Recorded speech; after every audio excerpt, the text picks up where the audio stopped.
Elvis Presley was born in 1935 in Tupelo, Mississippi, a small rural town just a few miles south of Memphis, Tennessee. Remember that Bill Haley was born in 1925. This makes Elvis Presley 10 years his junior. Elvis and his parents, Vernon and Gladys Presley, lived in a two-room farmhouse in Tupelo. This was a poor family maintained by the farming that Father Vernon did very poorly. The Southern Baptist family was quite religious, and Elvis had a very close relationship with his mother that was to last him in good stead for the rest of his life. Tupelo had a potpourri of ethnic groups, and certainly Elvis had a number of musical styles that influenced his early life. When Elvis was about 9 or 10 years old, his father managed to scrape enough money together to buy him a cheap old used guitar. While Elvis certainly did not have any ambitions about music at this point in his life, he spent a great deal of time in his room all by himself, practicing his guitar, listening to the radio and the records that would influence him later. When Elvis was in his early teens, Father Vernon picked the entire family up for better financial opportunities and moved them to Memphis. They didn't have much better situation when they got to Memphis. Elvis went to L.C. Hume High School, which at that time was a predominantly black high school. He did not distinguish himself while he was in high school, except as that big white boy who spent much of his time in the bathroom combing his pompadour haircut. He did win a talent show while he was in high school, primarily because of his good looks and charisma. When he graduated high school, Elvis went to a place called the Memphis Recording Service, which was a storefront operation in Memphis, where he recorded a demo record of two tunes, one on each side of a single, and paid $4 for the single disc that he was going to use as a present for his mother. The Memphis Recording Service was owned by Sam Phillips, who would later form the Sun Records record company. The receptionist at the service heard the record, liked it very much, decided to make a second copy that she turned over to Sam Phillips. Phillips did not see any immediate star potential in this young Elvis Presley, but decided to allow Presley to hang around the recording studio and meet the musicians. During his late teen years, Elvis worked as a movie usher for about $14 a week, graduating to truck driver for about $35 a week. During his early time at Sun Studios, Elvis gained a great deal of knowledge and experience listening to the musicians. He also forged some very good relationships, in particular with a couple of musicians, Scotty Moore, who was a piano and guitar player, as well as Bill Black, a bass player. With these two musicians, they formed his first group called the Starlight Wranglers. The group began playing engagements, particularly high school dances around the Memphis area. And after a few months, Sam Phillips decided it was time for the group to make a record. On the first side of the recording was a country tune called Blue Moon of Kentucky, which was actually originally recorded by one of Elvis's country heroes, Bill Monroe. On the other side was another tune called That's All Right Mama, covered from an original version by Arthur Big Boy Crudup, a Southern rhythm and blues singer.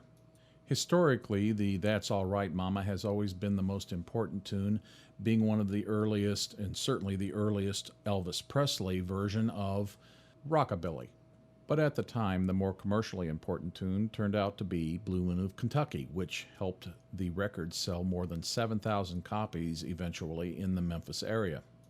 Elvis did not become immediately popular with the older Memphis crowd, which was originally a country and western crowd. But his good looks and charisma made him an immediate hit with the younger crowd, particularly the young girls. The success of the Blue Moon of Kentucky record was facilitated by a local DJ by the name of Dewey Phillips, no relation to Sam Phillips, who promoted the early successes of some black Southern and rhythm and blues musicians, as well as many of the early rockabilly musicians. By this point in 1954, however, it was another DJ from Memphis by the name of Bob Neal who had taken over the management of the group, and actually during 1955 got the group an audition for the Arthur Godfrey Show, which is considered the American Idol of the 1950s. They were unsuccessful with that audition, however. During this period, the group began to tour a little bit more regionally than simply around Memphis, down into Mississippi, up into Kentucky. And it was their booking agent for this series of events, his name was Colonel Tom Parker, who, after taking a great interest in Elvis, managed to wrest the management of the group away from Bob Neal. Over the next few months, he also managed to convince Sam Phillips to sell him Elvis's recording contract. Phillips at the time had another singer, songwriter, and guitar player by the name of Carl Perkins, who he felt was going to be much more successful. Parker managed to match Elvis Presley with RCA Records, and in 1956, the record company put out Elvis's first national hit record called Heartbreak Hotel. It should be noted that since the mid-1940s, the primary promotional medium for recordings was the movies, which was the favorite entertainment for virtually everyone in the United States at that time. At this point in the mid-1950s, most radio stations in the United States were still playing a mishmash of pop, light classical, country, well, just about anything you can think of. Colonel Parker and RCA managed during this period to negotiate a movie contract for Elvis with Paramount Pictures.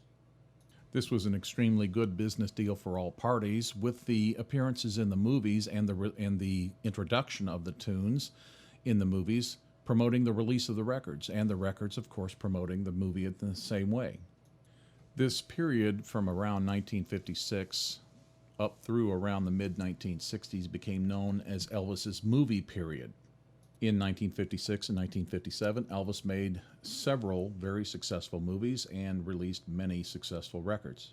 In mid-1957, Elvis received his draft notice. Typically, a star like Elvis Presley, backed by corporations such as RCA and Paramount Pictures, would be able to get a draft deferment. But the brain trust of Elvis, Colonel Parker, RCA, and Paramount made the decision to allow Elvis to accept his draft and go into the Army. This strategy made sense since Elvis was already saturating the teenage market with his records and his movies.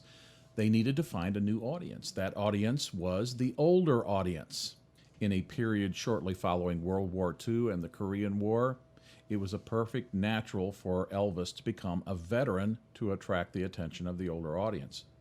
During late 1957 and during his training, his mother fell ill with a form of hepatitis. She was expected to recover, but died suddenly of a heart attack. This was a huge blow to Elvis, and his family retreated to Graceland, the mansion that he had built in Memphis primarily for his parents. Upon starting his Army assignment in